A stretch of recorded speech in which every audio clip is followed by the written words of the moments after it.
Hey guys, welcome to another huge episode of Triggered. I hope everybody had an awesome weekend. I know I did. It was actually a relaxing one for a change, so that was nice. We've got a packed show today because the people who spent years telling you not to believe your own eyes are being exposed with their own words. And we've got all of it on tape, or should I say, in a diary. And let's just say there's a lot to cover.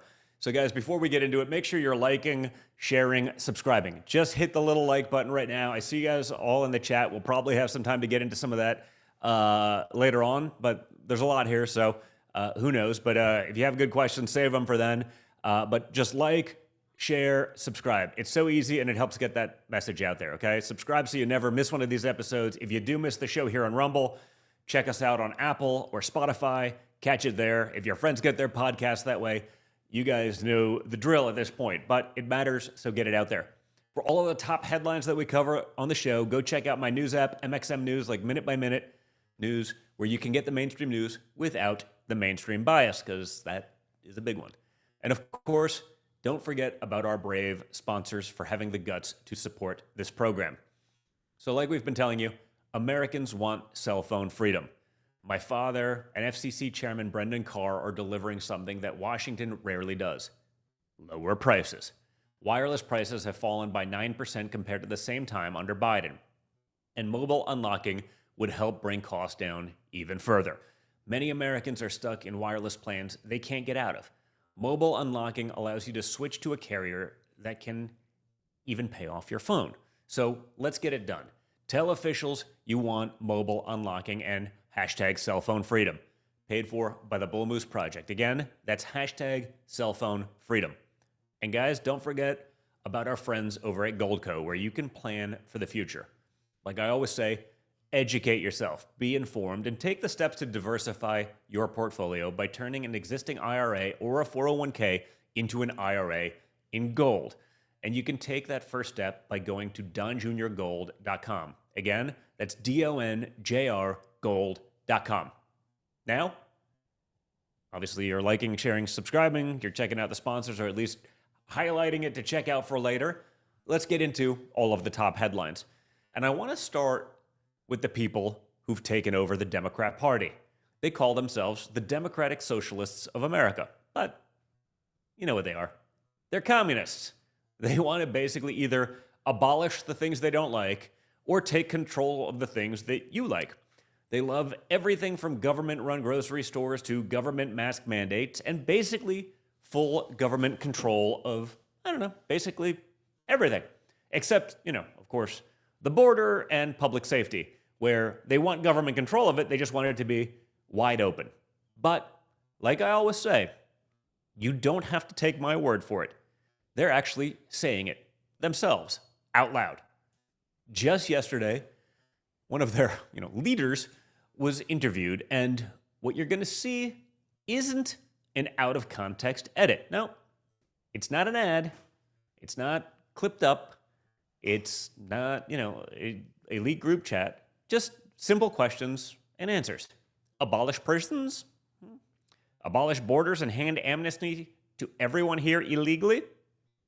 Abolish the Senate? Abolish ICE? You know what? Why don't you just listen for yourself? I want to ask you, just give me sort of a true or false on these. Abolish the Senate. True. Okay. Replace the presidency and Supreme Court as we now know them. Yep. Abolish ICE. Absolutely. Abolish borders and give amnesty to anyone currently in the U.S. illegally. As a long-term plan, yep. Defund the Pentagon. Absolutely. Abolish prisons, at least in large part. Yeah, again, that as part of a long-term program, yeah. Okay, so no prisons. Government or public ownership of most large corporations. Yeah, absolutely. Okay, so then let's go back through some of those then. Abolish the Senate. There are people who are in the Senate now who are very supportive of DSA. They lose their seats?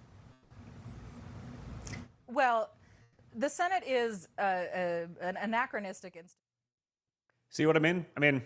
I think we should send some of these people to actually live in communist countries. I know I was actually blessed to be able to do a lot of that in my childhood. Every year I went over to communist Czechoslovakia. I spoke the language fluently. My mother, who escaped from communism legally and came here as an American citizen, but escaped, didn't think too much of communism. And it seems like all of the people who actually escaped communism don't think positively of it. Only like the academics and the radical left in America, who maybe go vacation there or honeymoon there, like Bernie Sanders or something like that, love these ideas. But you don't ever see anyone that actually escaped those systems advocating it here in America. For years, Republicans have been accused of, exaggerating the socialist threat, right? Oh, everything is an exaggeration. We're not really communists. So, it's a different kind of communism. We're going to do it different. It's never been tried well, right? You've heard all the excuses. If you call them radicals, they say you're fear-mongering. You literally quote their own platform. They say you took it out of context. You point at what their ideas did in other countries. And again, they say, that wasn't real socialism. But now, with the microphone in front of their faces, they say yes to the entire communist list. All of it. Take over the corporations. Erase the border. Empty the prisons. Let them back out in the streets, Get rid of ICE. Defund the military. Tear apart the constitutional structure. To private home ownership? That should be owned by the state. And they don't even sound embarrassed anymore. They sound excited. They believe this is what America wants. This is not a disagreement about, the top tax rate. That's not a fight over whether, some program grows by 3% or 5%. That's the abolition of the country that we live in, that we know and love, as it exists. It's just starting from scratch. Burn it to the ground. And when a political movement looks at violent criminals and decides the real problem is the existence of a prison, it's telling every victim in this country exactly where they stand. And, government ownership of property, doesn't magically become democratic because someone sticks the word democratic in front of socialism, right? It doesn't just become that. That's just the way they sell it to you. It just sounds a little softer, even if the platform's exactly the same. The state decides who produces, who gets rewarded, and sooner or later, who's allowed to disagree and who isn't. Many of you, if you've been fans of this show for a while, you've known that list is actually far more real than we could have imagined. We were censored for a long time. We couldn't have opinions. If we did have those opinions, we were attacked, not just socially, but even by the law. That's always the destination, guys, because political power and economic power end up in the same set of hands. And once you accept that principle, nothing is safe. If a committee gets to decide who owns the factory, why not the pharmacy? Why not your house? Why not the schools, the hospitals, transportation, who can even drive and when, the media?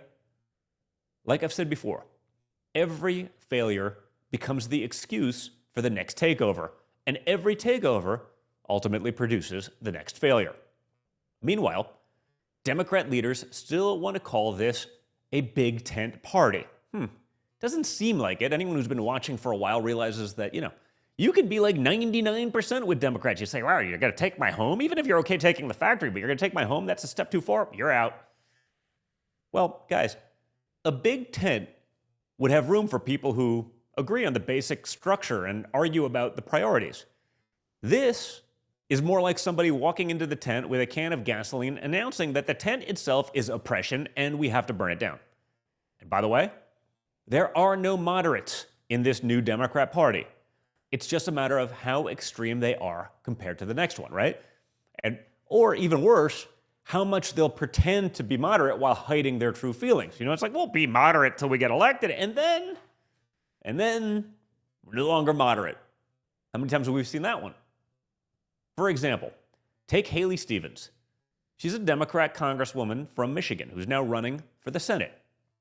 Her primary is against a guy named Abdul Sayed. The media is trying to frame Stevens as the moderate because the other guy is also pretty nuts. So what we're going to do, this should be a fun one, what we're going to do is we're going to show you both of these candidates for the Democratic Senate nomination in Michigan, right? This could be a United States Senator representing Michigan. Here's Syed talking recently about America's 250th birthday. And let's just say, he was not as pumped up about it as you and I probably were. Check it out.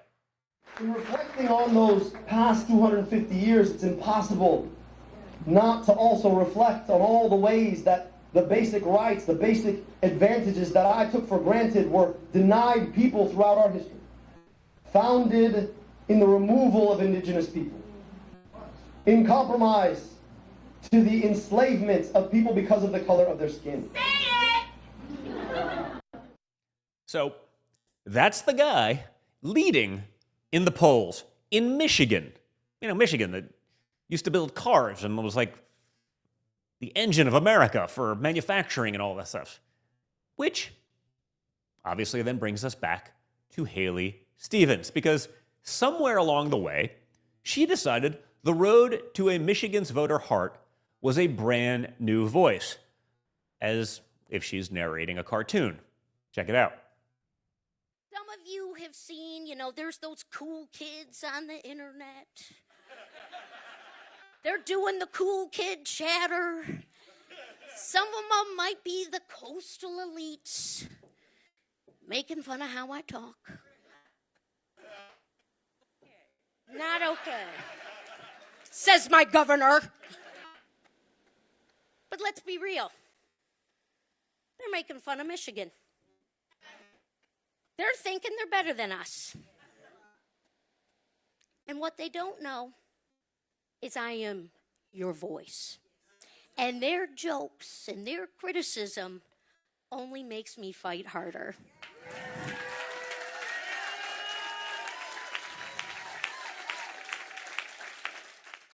Like Edith McGroin in the chat nails it. SNL skit. She says something after that, but probably won't talk about that one right now, but it's an SNL skit. Guys, that's not a Michigan accent. I've been to Michigan quite a bit. I've spent a lot of time campaigning all over the state, even in the Upper Peninsula, all of the far reaches of Michigan. But you don't have to be in Michigan to see right through this charade. And by the way, here's how she sounded before she needed the votes. And then I guess she thought, I don't know, maybe the voice would help her win votes. I mean, just so we're clear, here's a before and an after for yourself. Judiciary are going to be taking up those matters through hearings and different investigations, and those committees are going to do their work, and I am laser focused on my committees of jurisdiction. I worked really hard to get on those committees for Michigan and for my constituents. You know who I sound like? I sound like the people who I talk to in Michigan who are getting screwed right now by Donald Trump, okay? And I'm telling you, I'm at the fish fry in Detroit. It's a joyous day, and the gals, 2 minutes into the conversation, what are we going to do about our utility bill? Yeah. And so I sound like the people who I'm trying to fight for, and I can't campaign right now because I'm in a government building, but I am fighting for Michigan. That's the whole operation in about a minute. Change the costume, change the voice, and call anybody who notices, an elitist, even when the elitists are your own party and, most importantly, your own donors. And look, I'm not sure who finds this appealing. I certainly don't, but maybe there's, who knows, it could be a crazy place. There's a lot of Democrats up there. They may be nuts enough to go for it. But again, I don't know who finds this appealing even a little bit. I guess when the guy you're running against openly hates America, maybe you can win the primary and you can throw on whatever cartoon voice you want. I mean, we see it time and time again. The election season shows up for these people, and they suddenly discover a costume shop and a fake cartoon, pseudo-regional accent. It's like they're casting in a show, and when the performance flops, they never change the policy, they just blame the audience. But beyond laughing at the voices and the theatrics, when somebody tells you when they tell you they want to abolish the institutions that restrain power, believe them. Okay? When a movement tells you the border, the police, the military, the courts, basically everything else, and of course, the constitutional order are all illegitimate, take them at their word. they probably mean it, because that's a pretty crazy thing to say if you're pretending. And as crazy as the left is here at home, if you head over to Europe, you can see a preview for yourself of the coming attractions if we go down that road. Look at what just happened in Berlin. Saturday night, an alleged Islamist drove a van into a crowd near the city's Pride celebration and then went after people with a blade. One woman was killed. 29 people were injured. German officials are calling it Islamist terrorism. I'm shocked they actually even admit that, because normally they, try to whitewash that one, or it never happened. You sort of know, and we know. It's sort of gotten to that point, guys. Like, we don't pretend anymore when someone drives a van into a crowd who it is. We understand this at this point. But the suspect was a 21-year-old who tried to join ISIS. And he was killed by police after the attack. Now, one person killed, 29 injured. It seems a little late. Seems like you could have prevented that from happening by just not letting these insane people into your country in the beginning. But, minor details. But at that vigil, some lunatic activist got up and explained they'd been hoping that the attacker was white, right? Because, if you're actually what everyone knows you're probably going to be, it's really bad for their open borders policies that have, largely destroyed their country and created a class of dependents that are never going to assimilate and destroy European culture. Might be over, but, whatever. They're hoping the attacker was white. I'm not making this up, okay? Check it out. Zu bekommen, dass beim CSD ein Auto reingerast ist, ein Mann in einem Auto. Und was auch für mich schockierend war, ist das Erste, was ich gedacht habe, war, hoffentlich ist es kein Kanake, hoffentlich ist es eine christliche weiße Person, aber es war es nicht. Und da zeigt sich dann wieder Intersektionalität. Wir kämpfen nicht alle die gleichen Kämpfe, aber wir sind füreinander da in Momenten wie diesen. And that's beautiful. So that was in German. We thought we had the subtitles underneath it, but basically they're saying, we really hope it's not an Arab Muslim, but a white Christian. Probably a white Christian male, right? You know how the drill goes. Think about how poisoned your politics has to be for that sentence to come out of your mouth at a vigil for the dead and for the victims. People are dead. Families shattered. A city is grieving. And the first thought that this individual had is that they hope the killer belonged to the group that's, acceptable to hate. They're better to hate. If there's a white man, it's really a white Christian man, we can hate them all we want. That's what identity politics does to the human brain. It doesn't teach you to judge a man by what he actually did or what he actually stands for. It teaches you to sort everybody into a category before the facts even arrive. Victim group, oppressor group, protected group, permitted target. It's okay to target that guy because they're part of that oppressor group. And then, when reality breaks the script, the problem isn't the crime anymore to these people. The problem is that the criminal makes the ideology look bad. It's freaking crazy.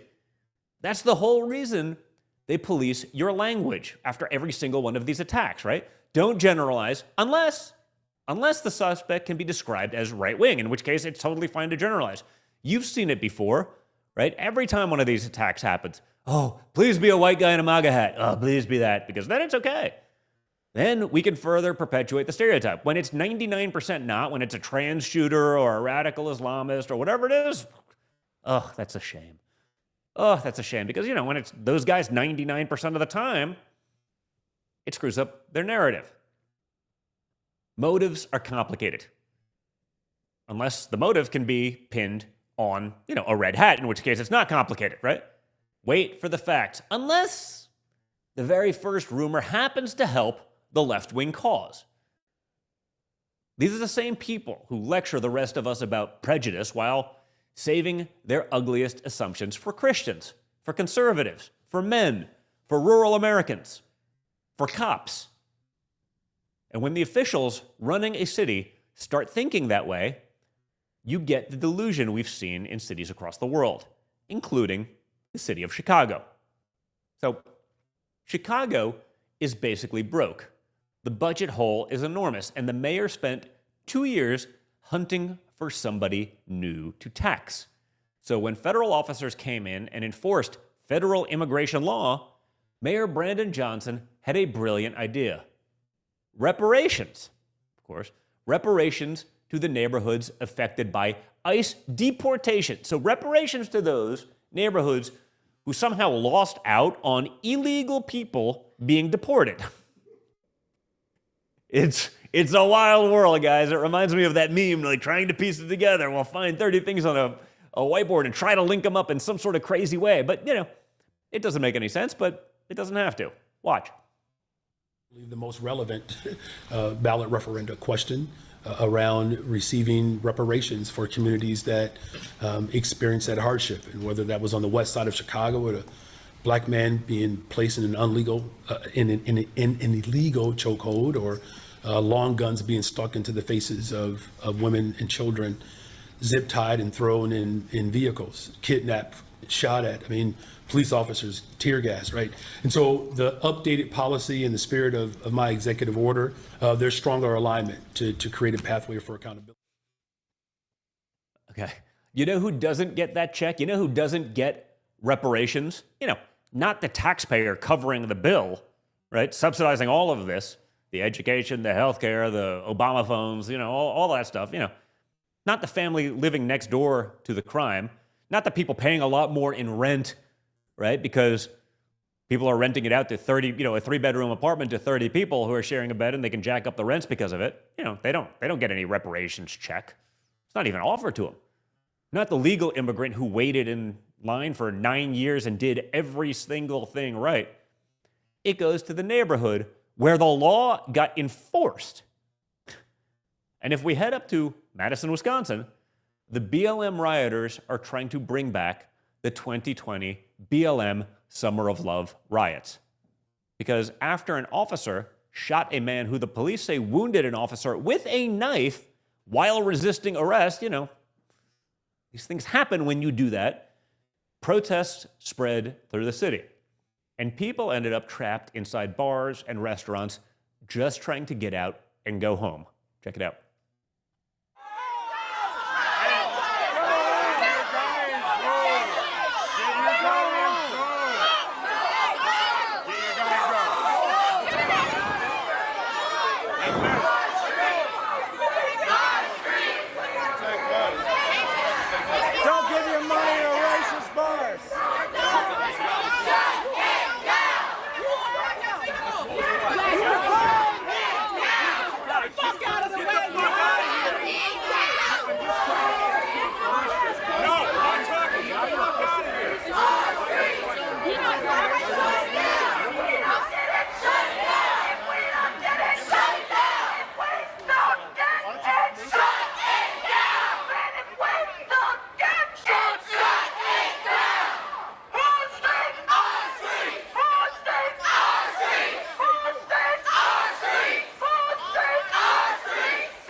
BLM's back, baby. Remember, this was going to be the Summer of Love Part 2, but shockingly, because USAID was defunded and, that money's not getting kicked back to fund these protests and the bricks and other weapons that showed up strategically in geolocated areas for everyone to create more havoc, it's not as bad as was predicted, but they're happening anyway. Americans have the right to protest. But that right has never included holding a stranger in place and forcing him to submit and ultimately surrender. And when public officials won't enforce basic rules because they're scared of the political identity of the crowd, they're not keeping the peace. They're not doing their jobs. They're teaching the crowd which laws don't apply anymore, at least don't apply to some people. Because again, if we went back to, the white Christian guy with a MAGA hat, if he was protesting, it'd be open season. First night, it's a blocked street. Next night, it's a blocked business. Then somebody's pounding on a window, surrounding a car, deciding who gets to go through and who doesn't. And everybody acts shocked when it then magically escalates. Order isn't the opposite of protest. Order is the thing that makes protest possible in the first place. But Democrats don't want order or even protest. They want chaos.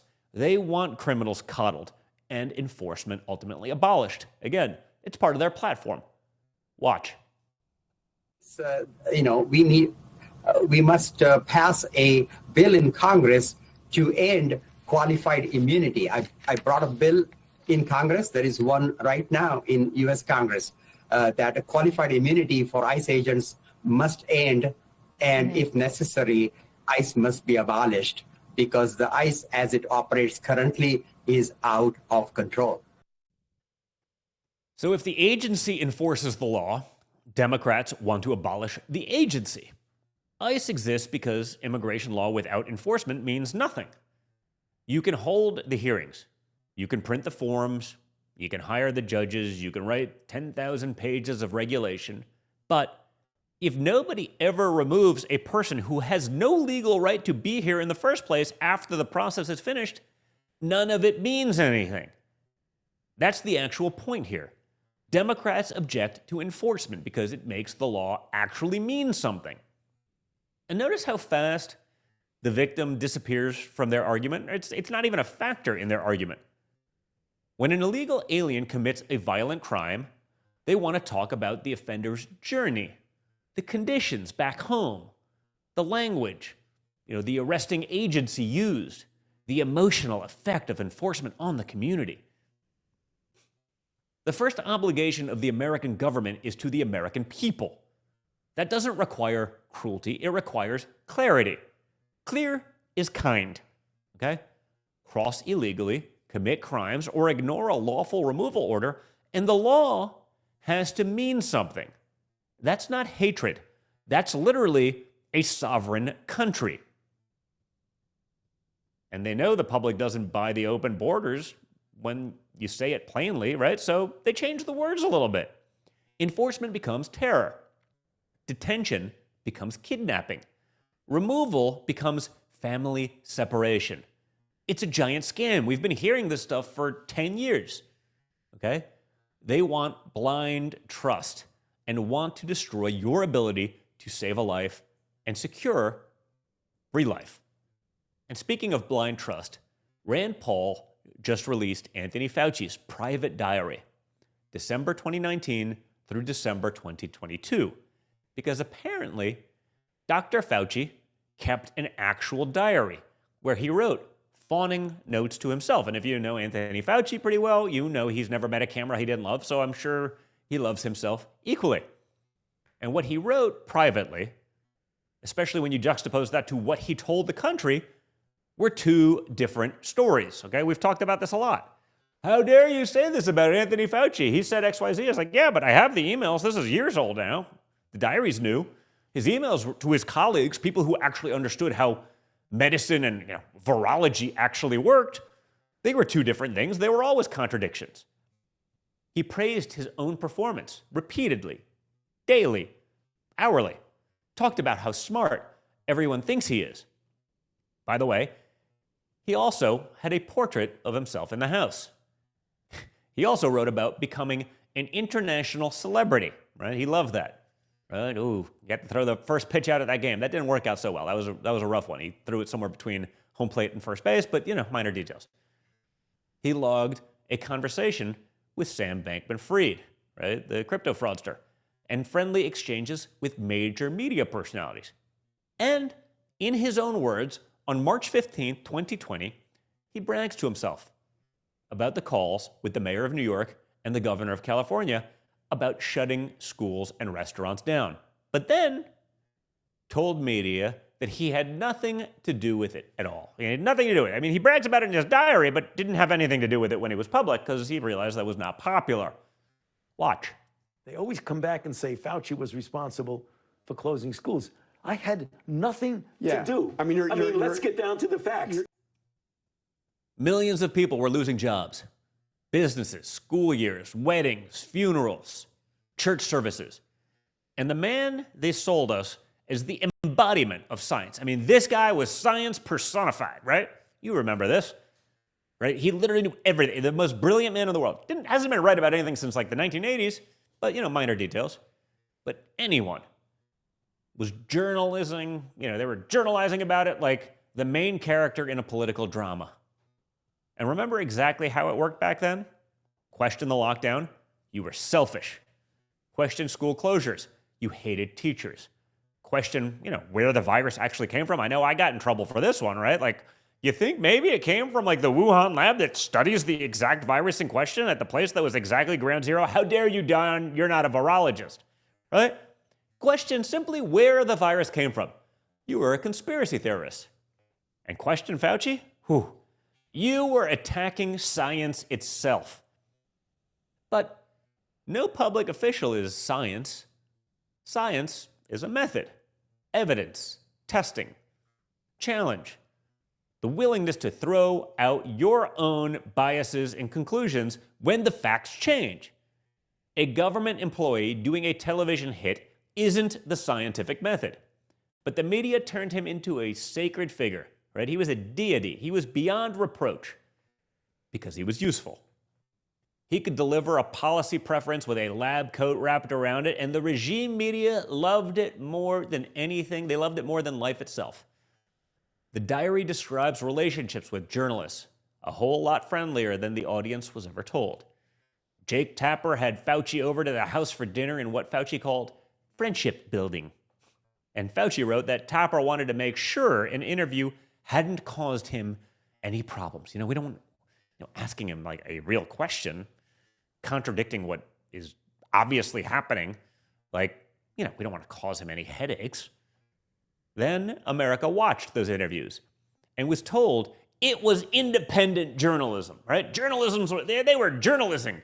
Like they did it all day long and there was nothing that was wrong about it. And you had to follow him blindly or you were the devil. You had to miss funerals and birthdays. You couldn't go see your dying parents. Couldn't go to church, If you were attacking science. Because he was science. Watch. Rigidity, I think. There's no reason not to get vaccinated. Why are we having red states and places in the South that are very highly ideological in one way, not wanting to get vaccinations? Vaccinations have nothing to do with politics. It's a public health issue. It doesn't matter who you are. The virus doesn't know whether you're a Democrat, a Republican, or an independent. For sure, we know that.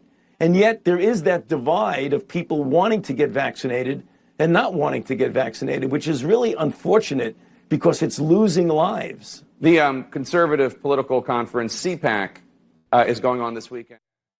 And while Fauci was out in public treating the lab leak and, like a fringe theory for cranks, his own private notes had already walked away from the story the country was being sold.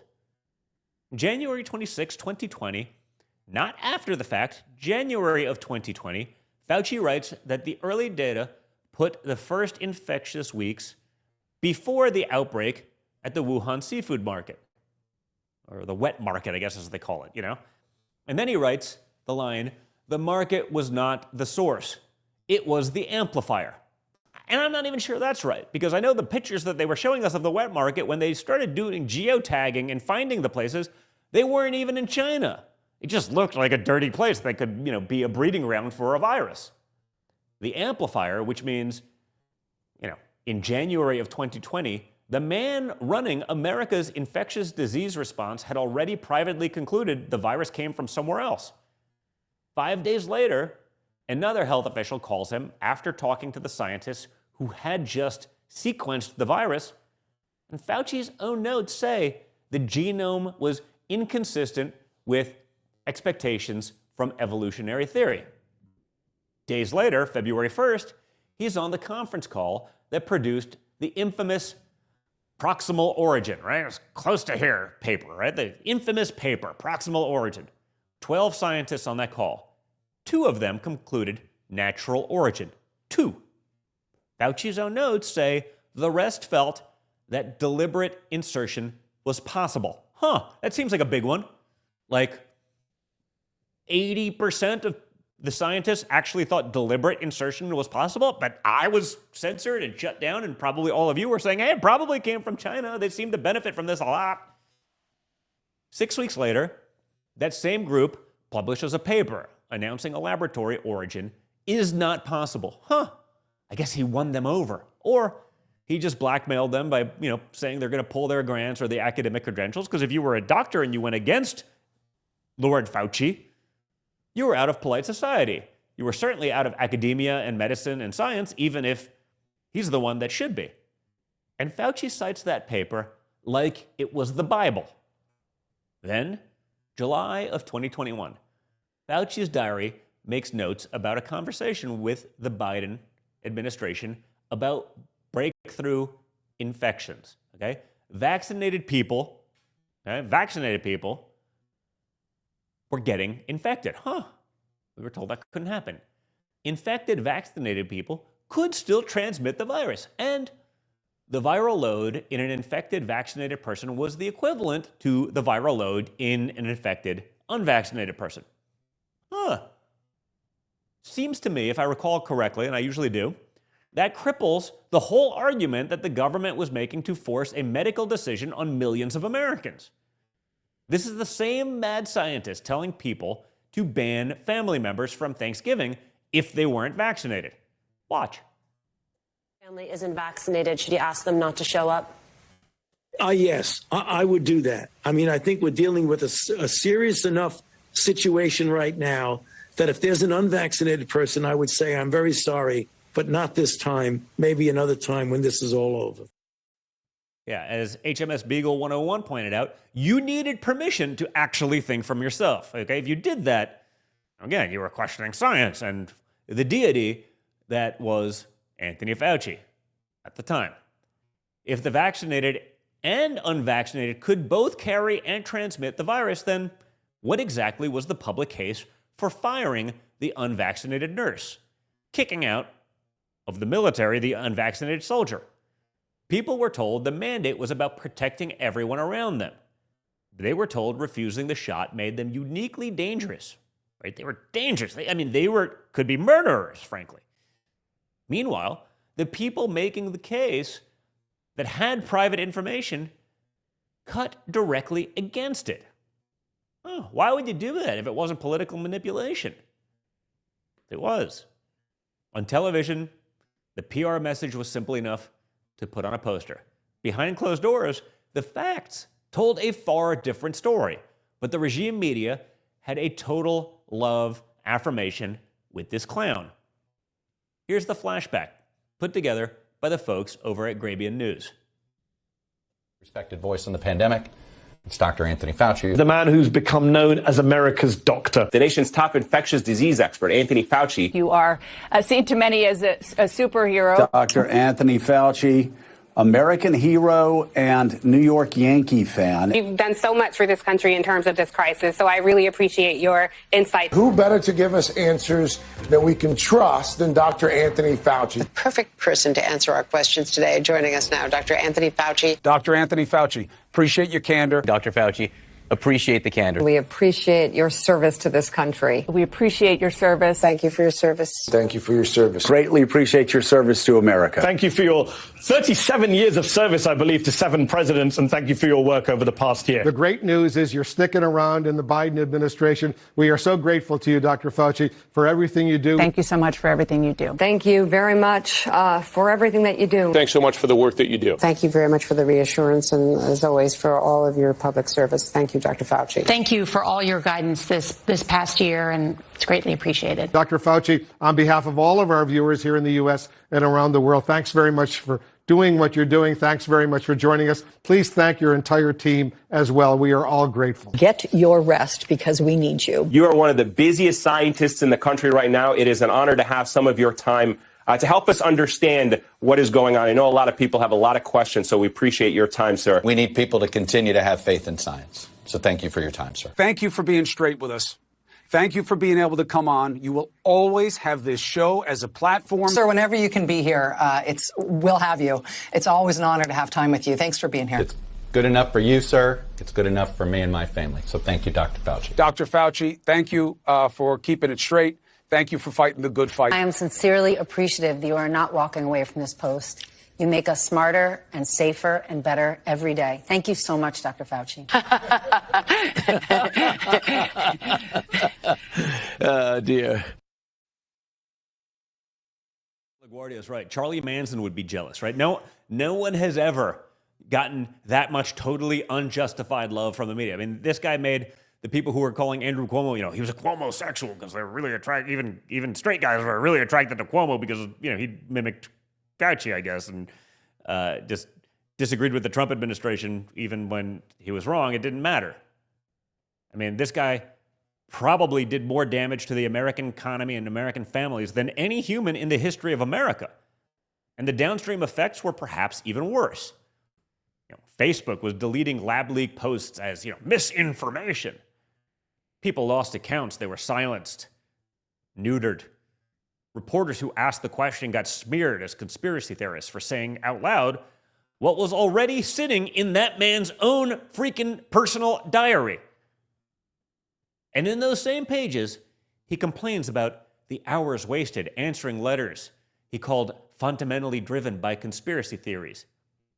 Asking, who paid for the research is not a conspiracy theory, folks. Asking about the EcoHealth Alliance, which had a relationship with the Wuhan lab, which was studying the coronavirus exacting question at the place we've all understood was ground zero, is not a conspiracy theory. But it gets even worse. Fauci's diary says he privately put COVID's fatality rate at between 0.2 and 0.3%. Okay? So, 1 in 800? Okay? Again, and all those people had, usually serious pre-existing conditions. But, if you had COVID, even if you were fine and you were functioning, but you got hit by a bus, COVID was what killed you, right? You remember how that worked, right? If you had it, maybe a little exposure, you could be fine. I had COVID. It didn't change anything for me. I didn't even notice I had it. But I tested positive, so I had it. Had I been hit by a bus, I would have died of COVID. Under oath, weeks later, Fauci told Congress that it was 10x the flu. And of course, he said the same thing to the media as well. Watch. Mortality of 0.1%. Sure. This has a mortality of 10 times that. Okay. And that's the reason why I want to emphasize we have to stay ahead of the game in preventing this. Can we speak to The other part about it that's really so different from anything that we've ever faced before is that if you look at the mortality of seasonal flu, the thing that you and I go through every season, the mortality is about 0.1%. That's a lot. And we get used to that morbidity and mortality. But the mortality of this is about 10 times that. It's at least 1%. Remember also when you show those stats and they show the death? Magically, just magically, right? The flu has a 0.1% mortality rate. Magically, during that year and a half, 2 years, there were no flu deaths whatsoever. They went from zero, it was 60,000 people a year. And that year, the flu killed no one because, COVID took over and those were all, that was all the flu. It wasn't all that different. But it's not what they told you. Now, on Wednesday, Fauci will sit down in front of Rand Paul's committee under subpoena. Over 1,000 pages of his own handwriting are public now. The, I don't recall routine gets a lot harder when your own diary recalls it for you. And that's why the diary matters far more than Fauci, because it shows you exactly how the deception works. Behind closed doors, doubts, warnings, facts, they didn't want the public to hear any of those things. In front of cameras, absolute certainty, even if it was ridiculous. Question them, and you're spreading misinformation. Prove them wrong, and suddenly everyone wants to just move on. The diary is the receipt, and it's the same instinct running through everything that we've talked about tonight. Okay, I think there's a part about me in the diary, a conversation with Obama about how I'm an idiot because I'm questioning these things at the time. I'm questioning them out loud, and I'm an idiot. My father's an idiot for questioning them or not saying that Fauci's a deity. I guess we didn't kiss his ass enough. But, when those two clowns call you an idiot, it means you're over the target. when you're proven right years later, you wonder how this guy was our leading health expert in virology for decades. Because it seems he doesn't know what the hell he's talking about. Or maybe he does, and he was just totally fine lying to 350 million Americans about what it meant. Yeah, but it's not political, guys, right? When an expert is giving them cover, his word is sacred. When the law gets in their way, abolish the prisons, abolish the border, abolish the Senate, abolish ICE, abolish everything to get your way. Trap people inside a bar, well, it's just, the casualties of a protest. It's just a protest. And then when it blows up, deny, deflect, and make somebody else pay for it. So our answer should be simple. Protect the border, protect the victim, and protect every American's right to question an expert as much as they please. It's a fundamental tenet of our country, of our Constitution, of our ethos. Because accountability is not misinformation, and asking questions is not conspiracy, especially when the answer's already sitting there in the man's own handwriting. They said the quiet part out loud. Fauci wrote his part down, and the American people should never forget it. So guys, thanks so much for tuning in tonight. I guess I got a couple minutes to take some questions, then I got to run to a dinner. Fauci shouldn't be receiving any retirement money, especially since it comes from our tax dollars, Vcron. I agree. He's also, I think, the highest paid person in government. And then he got to, make patents for the vaccine, which he's been able to profit off of, even though he was a government employee, peddling the stuff that he was profiting off of. So I'm sure he's made hundreds of millions of dollars. But, hey, the problem is Joe Biden pardoned him. So there's only so much you can do. But at least the American people will find out. At least they'll be skeptical in the future of this insanity. I know a lot of you guys are, so don't yell at me for saying that. But, there was a big population of this country that was just like, oh, we will follow Fauci off a cliff, like sheep, like lambs to a slaughter, because, media says he's infallible. So he must be. Okay? It doesn't work that way. But, there's a reason Biden gave him a pardon, because he was a political operative doing political stuff. Okay? Definitely affected the 2020 election. Let's see. What's on the menu for tonight for dinner? I think we're going to a local Asian fusion place. So, it should be good. But just catching up with some friends. Let's see. Let freedom ring 45 because people can't think for themselves. Well, that's the problem. People can, but they've been, for so long, there was such a social consequence to actually thinking for yourself. If you did that, you go against the norms. Oh man, the lady behind you at the Starbucks line or at the PTA meeting is going to say you're, a terrorist. You're killing abuelito. Remember those, commentary? So, but you got to do it. It's not worth, I'll take a little social stigma for a while to be right, and more importantly, to preserve our ability to actually be able to think and have those thoughts without going to the gulags, which they would have loved to have done. You running for gov or vice president in 2028, Holo? No, I don't think so. Right now, my only focus is, let's try to win midterms. Let's try to execute this agenda. Let's bring that manufacturing back to America. It's a big deal. Vince, do Chinese people get together and say, let's go out for American food? Probably. I have no idea. But possibly. A roasted pig is good. I wish you wouldn't have written that, because now I'm going to be thinking about a good roasted pig that is really good.